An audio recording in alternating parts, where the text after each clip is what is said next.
Vous écoutez Samedi de lire avec l'auteur invité d'Amélie Boivin-Enfield.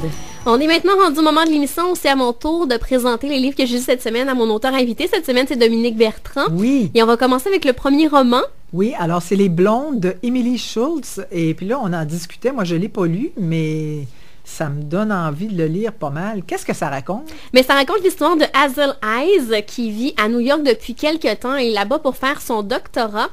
Et elle a rencontré justement pendant sa thèse de doctorat du côté de Toronto son directeur de thèse. Elle a couché avec lui. Bon. Et quelques jours après son arrivée à New York, elle constate qu'elle est enceinte de son Ça directeur va de bien. thèse. Oh, courage, courage. Alors, il va arriver plein de péripéties. Et lorsqu'elle est arrivée à New York, elle avait pris un petit appartement. Et finalement, lorsqu'elle est arrivée sur les lieux, elle s'est rendue compte à quel point l'appartement était insalubre. Il y avait des coquerelles et tout.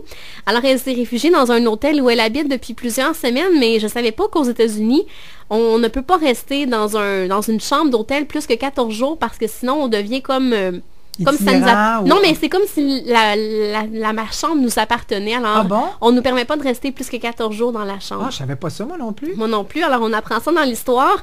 Et ce qui était intéressant dans cette histoire-là, c'est qu'elle est enceinte. Il y a comme une narration entre elle et son fœtus. Alors, elle lui raconte un peu comment elle vit justement son passage là-bas à New York. Et il va y arriver quelque chose de très particulier là-bas, c'est qu'il va y avoir une épidémie dont seulement les blondes vont être atteintes. Okay. Alors, les blondes naturelles, mais aussi les blondes qui sont teintes. OK.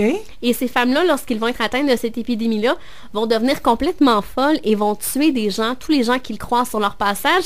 Et il va être victime, Hazel, justement, d'une femme qui va tuer une femme dans le métro. Ben voyons donc, quelle folie, toi. C'est assez particulier. C'est un livre drôle, j'imagine? Ah, l'humour est vraiment très, très intéressant. Une belle plume de l'auteur. J'ai vraiment beaucoup, beaucoup aimé.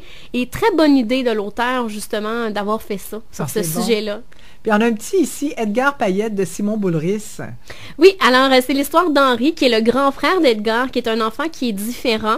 Et pour lui, l'Halloween, c'est tous les jours. Alors il se costume tous les jours pour aller à l'école ou aller à la garderie ou à ses cours de théâtre. Alors il se déguise en fée, il se déguise en super-héros.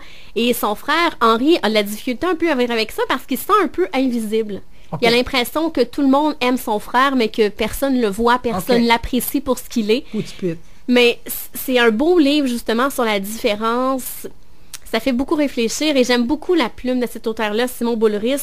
Et c'est un auteur qui est vraiment très prolifique parce qu'il publie plusieurs romans chaque année et s'adresse la plupart du temps, justement, aux enfants. Oh mon Dieu, ça a l'air bon, ça, comme livre. Ensuite, L'hôtesse de l'air.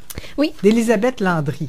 Alors, c'est l'histoire de Scarlett, qui est une hôtesse de l'air dans la trentaine, parce qu'elle n'aime pas le terme agent de bord, elle préfère hôtesse de l'air, elle trouve ça plus sexy. Et elle habite avec ses deux amis, Rupert et Béa, qui sont également agents de bord comme elle. Et elle est un peu difficile avec les hommes. Elle s'attache difficilement aux hommes. Okay. Elle les trouve un peu machos. Particulier. Et finalement, à un moment donné, elle va rencontrer quelqu'un, je dirais pas qui est cet homme, parce que sinon je vais gâcher un peu le punch, et elle va vraiment tomber sous le charme de cet homme-là, sauf que ça va être un amour impossible. OK. Donc, elle va avoir de la peine, de la pépine.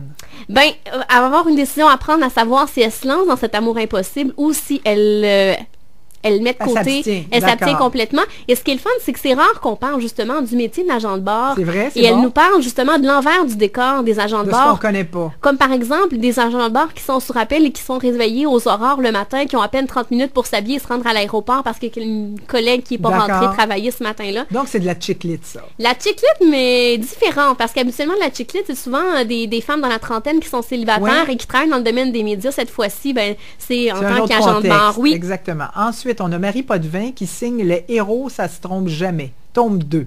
Oui, alors on retrouve les trois frères du clan Grondin, alors les aînés Max et Philippe, qui ont finalement retrouvé une vie stable. Ils ont chacune une amoureuse, alors leur vie va bien. Au niveau du travail, ça va bien. Leur frère Sylvain, lui, a quitté et va être de retour pour venir troubler la vie de Jeannette, qui est son ex-femme. Et finalement, Jeannette s'occupe de l'enfant illégitime de son mari, qu'il a eu avec sa maîtresse qui est décédée dans le premier tome. Oh mon Dieu, nos vies sont plus simples quand même, hein? Une chance! Ce qui sort de la tête d'un auteur, des fois, c'est « Oh mon Dieu, mon Dieu! » Et il va avoir l'arrivée du cousin cascadeur Étienne, qui est l'amour de jeunesse de Jeannette. Alors, il va venir aussi troubler un peu la vie de Jeannette. Et aussi, ben, on se demande pourquoi il est de retour après toutes ces années, parce qu'il travaille comme cascadeur aux États-Unis. OK. Alors, il faut lire le roman pour savoir ce qui va se passer. Et je trouve que c'est vraiment une belle suite au premier roman. L'auteur nous a amené plein d'histoires d'amour. Alors, les gens qui aiment tout le romantisme vont trouver leur compte. Mais il y a plein de péripéties. J'ai hâte de lire le 3e tome des Héros, ça se trompe jamais. Bon, maintenant ici, là, c'est soupe repas gourmande. Je ne sais pas s'il y a un message, parce que moi, il faut que j'avoue quand même aux gens qui nous écoutent, je suis la pire des cuisinières. Moi, je pourris.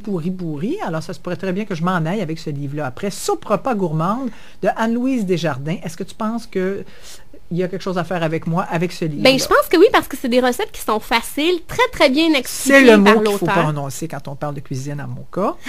C'est facile. Et l'hiver, ben, on a envie de se réchauffer. Tantôt, vous me disiez que vous aviez froid. Alors, des soupes, ça réchauffe, c'est réconfortant. Et l'auteur a décidé de nous présenter 6 chapitres avec des recettes d'inspiration, soit québécoises, soit asiatiques, sinon d'Amérique, méditerranéenne, d'Europe du Nord et même d'Afrique. Alors, un beau roman, très bien illustré. Oui, des soupes repas, alors facile à cuisiner et ça a l'air délicieux. Alors, ça donne vraiment envie de cuisiner. Écoutez ça, là, soupe portugaise au chorizo qu'on dit et au chou frisé. Oh, juste la photo. Oh, mon Dieu, j'ai faim. Oh. Alors, merci pour les belles suggestions. Je m'en vais avec celui-là. Ben, je vous le laisse.